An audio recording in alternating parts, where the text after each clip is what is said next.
Assalamualaikum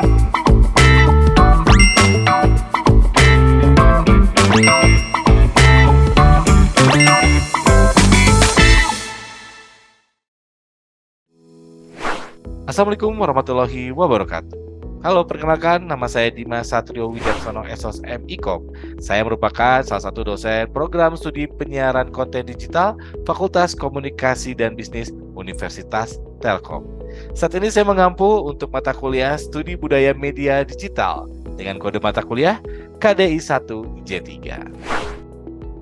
Baik, bertemu di pertemuan keempat mengenai psikoanalisis. Di pertemuan keempat ini, kita membahas beberapa bagian untuk menjadi dalam pembagian jiwa, yang tentunya juga menurut Freud ya. Nah, antara sadar ataupun tidak sadar, maupun di alam bawah sadar, instinktual dan keinginan yang tertekan. Kalau sadar, ini merupakan bagian yang berhubungan dengan dunia luar tentunya. Setelah itu juga ada Freud's Final Models of the Psyche. Ya, ini merupakan salah satu, intinya adalah ada ID, ego, dan super ego. Ini mungkin salah satu istilah yang sering rekan-rekan atau teman-teman di sini dengar dan ketahui ya, karena di ID ini juga ini merupakan sistem kepribadian yang asli karena dibawa sejak lahir, saat dilahirkan, dan juga masih berisi semua aspek psikologis yang diturunkan seperti insting, impuls, dan juga drive.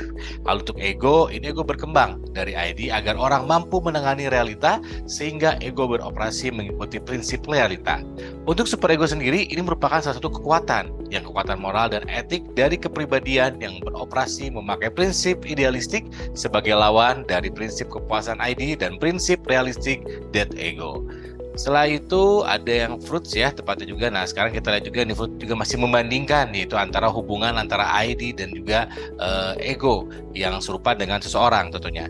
Yang menunggang kuda contohnya, ketika kuda memasuk energi lokomotif, sementara pengendara memiliki hak istimewa untuk memutuskan tujuan dan membimbing gerakan hewan yang kuat, maka oleh karena itu sebenarnya yang lebih kuat adalah kuda. Tapi karena berhubungan manusia yang mempunyai akal dan pikiran, dia bisa mengendalikan kuda itu untuk menuju ke kiri, ke kanan, atau berjalan dengan lurus. Sedangkan untuk Freud juga bisa menjelaskan mengenai sementara ego adalah perwakilan dari dunia luar, yaitu dari realitas. Namun superego sendiri ini berbeda. Dengan itu bahwa superego sebagai perwakilan dari dunia internal dari ID, dengan demikian bahwa superego ini selalu dekat dengan ID dan juga dapat bertindak sebagai perwakilannya berhadapan dengan ego tersebut ya. Lalu setelah itu di sini kita lihat ada dua hal khusus dalam model tepatnya untuk struktur jiwa Freud tersebut ya. Yang pertama, kita dilahirkan dari ID ya. Sementara ego inilah akan lebih berkembang melalui interaksi dengan kebudayaan sehingga menghasilkan superego. Dengan kata lain, sifat kita diatur oleh budaya. Yang kedua, yaitu lebih besar mendasar dari psikoanalisis, jiwa merupakan letak dari konflik yang akan terus-menerus terjadi. Konflik paling mendasar adalah antara ID dan juga ego. Nah, ID ini akan lebih selalu terpuaskan terlepas dari tuntutan budaya. Sementara ego terkadang tidak terikat dengan superego, sehingga dapat diterima oleh tuntutan budaya dan juga masyarakat. Itu merupakan dua hal khusus dalam model struktur jiwa Freud itu ya. Nah, lalu kita lihat bahwa di sini ada beberapa yang sifatnya adalah inti dari represinya ya. Yang Freud juga mengatakan bahwa di sini bisa memalingkan diri loh dari sesuatu hal dan menjauh dari kesadaran. Dengan kata lain bahwa represi adalah bentuk lain dari amnesia.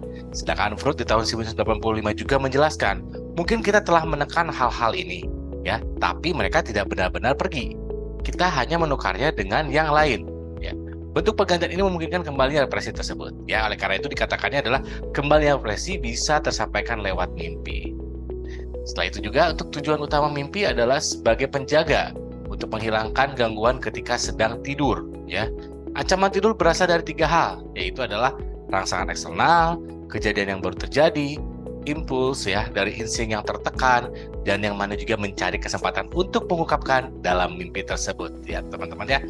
Nah, mimpi-mimpi ini bisa menjadi salah satu hanya pemproduksi stimulus saja, tetapi mereka berupaya untuk mengolahnya dengan membuat kiasan dengan seperti halnya ini ya, memasukkan ke dalam beberapa keadaan ya, karena menjadi hal lain dalam mimpi tersebut. Nah, Freud sendiri di sini mimpi selalu merupakan struktural kompromi, yaitu kompromi antara keinginan.